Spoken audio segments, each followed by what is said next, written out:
Olá a todos! Hoje estamos aqui para um bate-papo com os 4 arritmologistas do CardDF. Nós 4 arritmologistas, para quem não conhece essa subespecialidade da cardiologia, nos dedicamos ao cuidado aos pacientes que têm arritmias e são portadores de marca-passos, desfibriladores e ressincronizadores. A gente vai conversar hoje sobre os principais motivos que levam os pacientes a nos procurarem no consultório. Eustáquio, me conta um pouquinho, qual é o principal motivo das pessoas te procurarem? Oi, pessoal. Patrícia, sem dúvida, o principal motivo das consultas que recebemos são as queixas de palpitações, né? Então, as pessoas se incomodam muito com aqueles batimentos fora, né, do ritmo considerado normal, aquele desconforto no batimento cardíaco que é muito desagradável.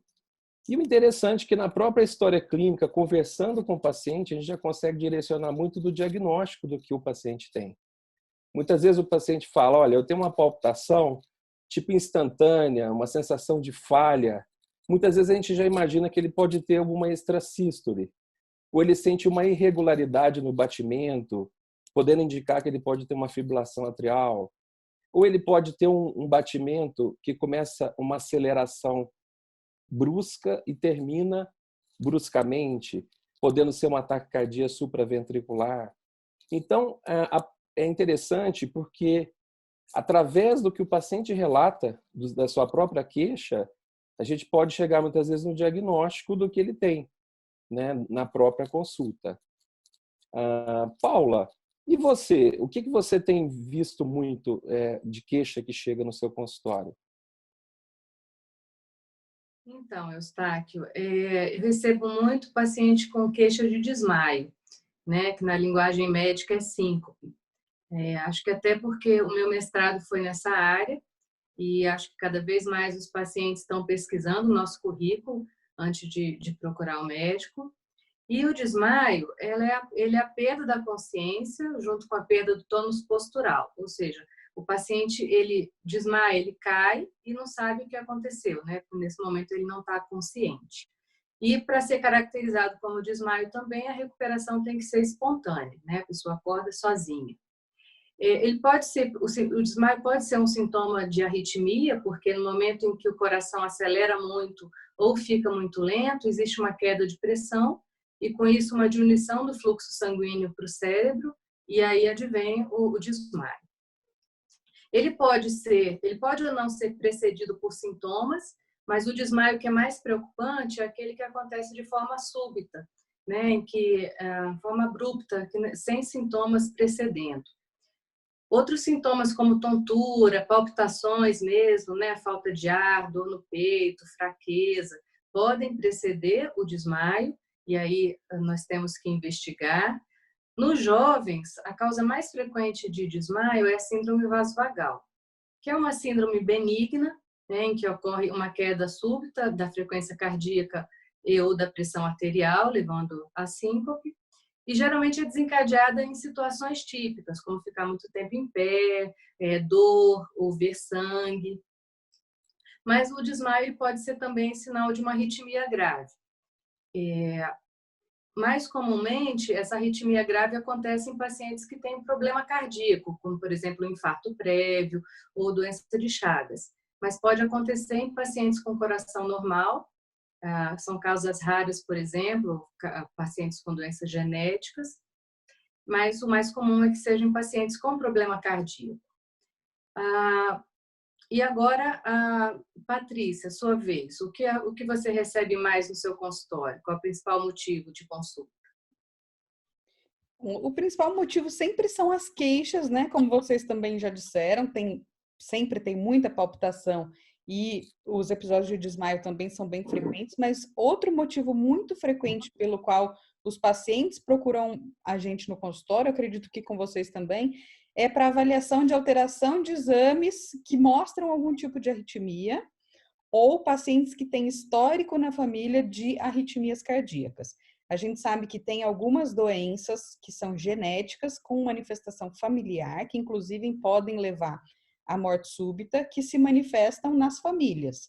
Então, quando a gente encontra um paciente com essa alteração, a gente tem que ir atrás de todos os outros familiares, de preferência, iniciando pelos de primeiro grau e avaliando os pacientes. Então, essa é um grande motivo de procura no consultório, né? Eu também gosto bastante dessa área, então, assim como você, Paula, tem essa habilidade com a parte de desautonomias, essa parte de genética é uma das que eu mais gosto de estudar, então muitos pacientes me procuram por isso, muitos médicos acabam me encaminhando os pacientes para esse tipo de avaliação.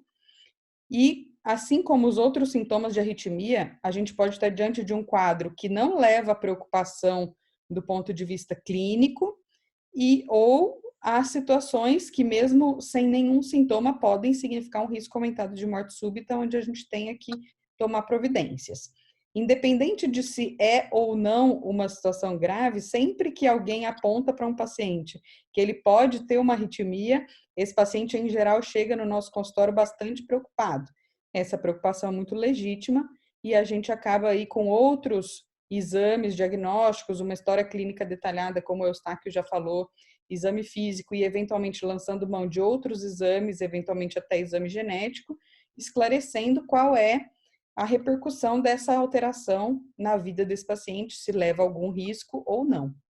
Então, esse é um grande motivo aí para os pacientes procurarem a gente também e os próprios médicos encaminharem os pacientes para a nossa consultoria, né? Falando em consultoria, eu acho que quem recebe muita consultoria aí é o Benhur, né? Que ele é o nosso eletrofisiologista invasivo aqui do grupo. Benhur, como é que funciona? Os pacientes vão muito te procurar por sintomas, sem diagnóstico ainda? Ou seu consultório já é mais de pacientes com diagnóstico para procedimentos? Como funciona? Boa tarde. É muito variável. Recebo muita indicação de pacientes já avaliados por vocês, por outros cardiologistas. São pacientes que já vêm bem estratificado, bem definido, que tem uma indicação de um procedimento invasivo, que chama ablação por catéter.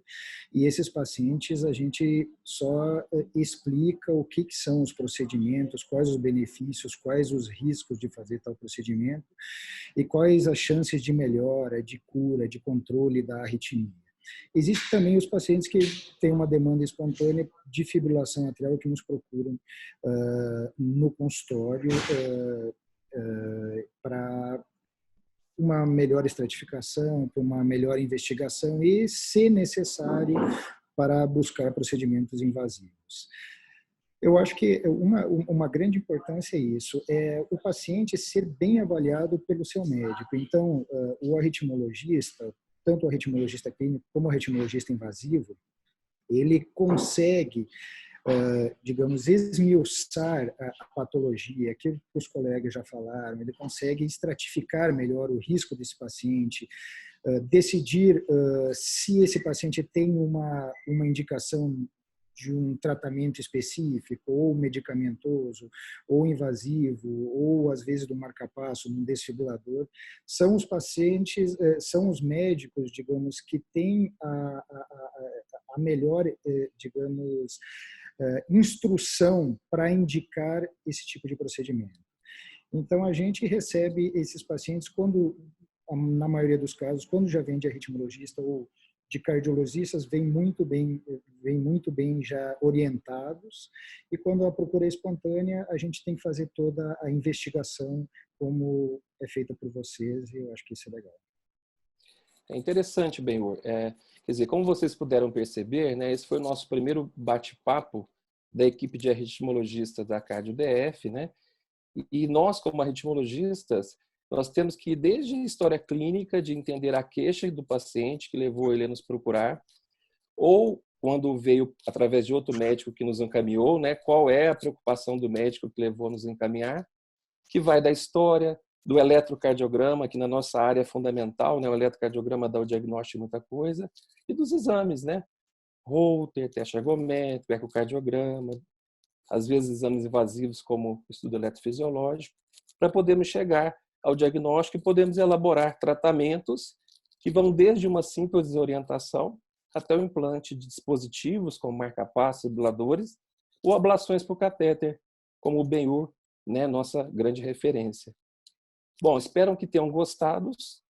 tenham gostado do nosso vídeo, do nosso bate-papo. Se vocês gostaram, curtam, comentem alguma coisa, compartilhem com quem acharem que pode ser útil e estamos preparados para fazer uma sequência de vídeos nesse assunto. Grande abraço.